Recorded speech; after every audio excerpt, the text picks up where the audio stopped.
Antes de que la Tierra existiera, antes de que el primer humano respirara, ocurrió una caída que sacudió los cimientos del universo. No fue la caída de una estrella, ni la caída de un imperio, sino la de un ser glorioso, el más hermoso, el más sabio, el más brillante entre los ángeles. Su nombre era Lucifer, el lucero de la mañana, aquel que caminaba entre piedras de fuego y estaba adornado con piedras preciosas, según las antiguas escrituras.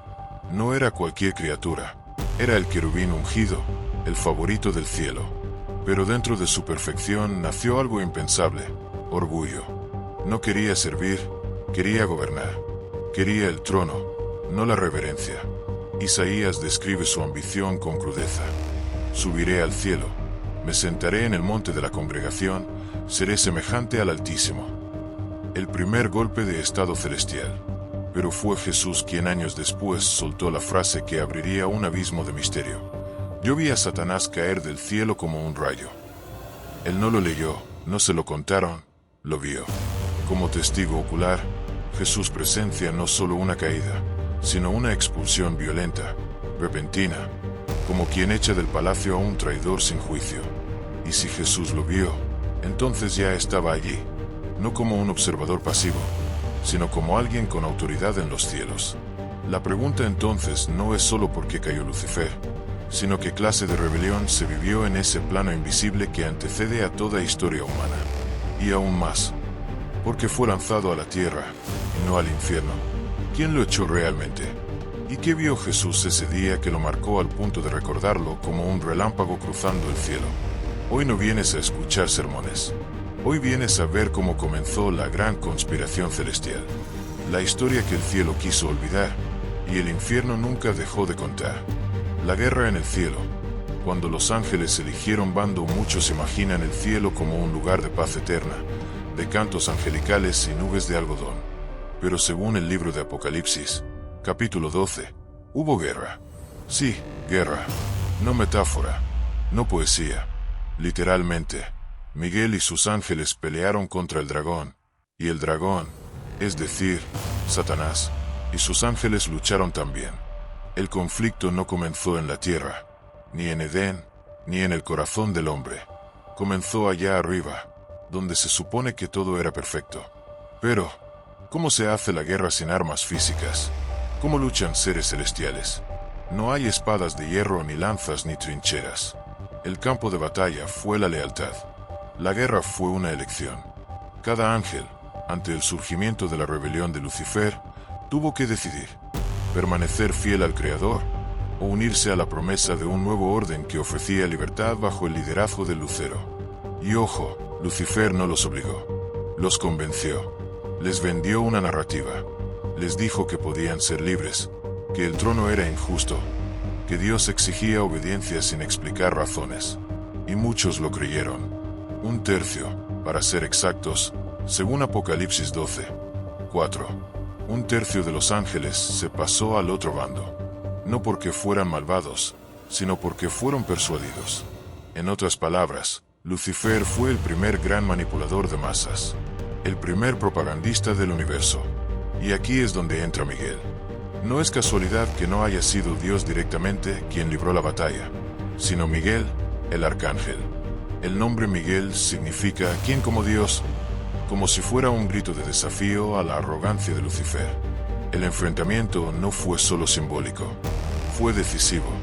Y perdió el dragón, perdió el rebelde, y fue expulsado, no al infierno, sino a la tierra. Exacto, nos lo mandaron a nosotros, como si el cielo lo vomitara, y el mundo se convirtiera en su nuevo campo de batalla. Ahora pregúntate esto: ¿por qué la tierra? ¿Por qué no fue confinado a un rincón del universo? ¿Por qué no fue destruido? ¿Por qué se le permite seguir operando? Quizá, bufón, porque el conflicto no terminó, solo cambió de escenario. Y nosotros, tú, yo, todos, estamos en medio de la segunda parte de esa guerra invisible. Después de la caída, Lucifer en la tierra, el Edén y la verdadera intención del árbol prohibido.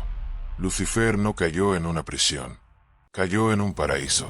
Y eso cambia todo, porque cuando Dios crea al ser humano, lo planta justo en el mismo escenario al que arrojó al ángel caído. ¿Casualidad? Difícil de creer. El Edén no fue solo un jardín de delicias, fue una zona de prueba. Y Lucifer, lejos de estar encadenado, tenía acceso al mismo espacio sagrado que Adán y Eva. No con un tridente y un par de cuernos, sino con algo mucho más letal, una idea. La serpiente en el relato de Génesis no es solo un animal parlante, es la forma en que Lucifer entra en escena. No lo hace con violencia, sino con seducción. Se dirige a Eva con una pregunta disfrazada de inocencia. ¿Con qué Dios les ha dicho que no coman de ningún árbol del jardín? Una manipulación clásica, tergiversar el mandato para sembrar duda. Y cuando Eva aclara que si pueden comer de todos menos del bien y el mal, Lucifer ataca con su verdadera arma. No morirán, sino que serán como Dios, conociendo el bien y el mal. Y ahí está el patrón, otra vez, la misma mentira que lo hizo caer, ahora la ofrece como tentación. Serán como Dios. No es solo desobediencia lo que busca, es provocar que el ser humano también se rebele, que también quiera más, que también dude de la bondad del Creador. Lucifer no necesitó torturar a Eva, le bastó con convencerla, porque la verdadera guerra no es por territorio, es por percepción. Es una guerra por cómo vemos a Dios. Y aquí viene lo más perturbador. Cuando Adán y Eva caen, no son expulsados por Satanás, son expulsados por Dios. Y Lucifer, el gran rebelde, se queda operando desde las sombras.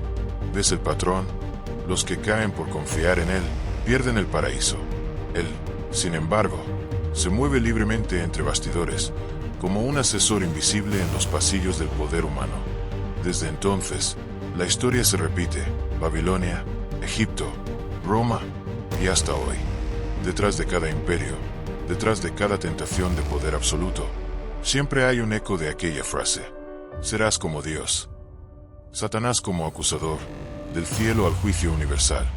¿Por qué Dios aún no lo destruye? Yo vi a Satanás caer del cielo como un rayo. Lucas 10 y 18. No estaba lanzando una metáfora poética. Estaba dando un testimonio directo. Lo vio. Estuvo allí. Y eso significa que antes de nacer como hombre, antes del pesebre, antes de la cruz, Jesús ya estaba observando la historia que los humanos solo intentamos entender a pedazos. Y lo más impactante es que Jesús no menciona la caída en un contexto teológico, sino en respuesta al poder que sus discípulos acababan de demostrar. Cuando ellos regresan emocionados porque los demonios les obedecen, Jesús no los felicita, les da una advertencia velada. Yo vi cómo empezó todo esto.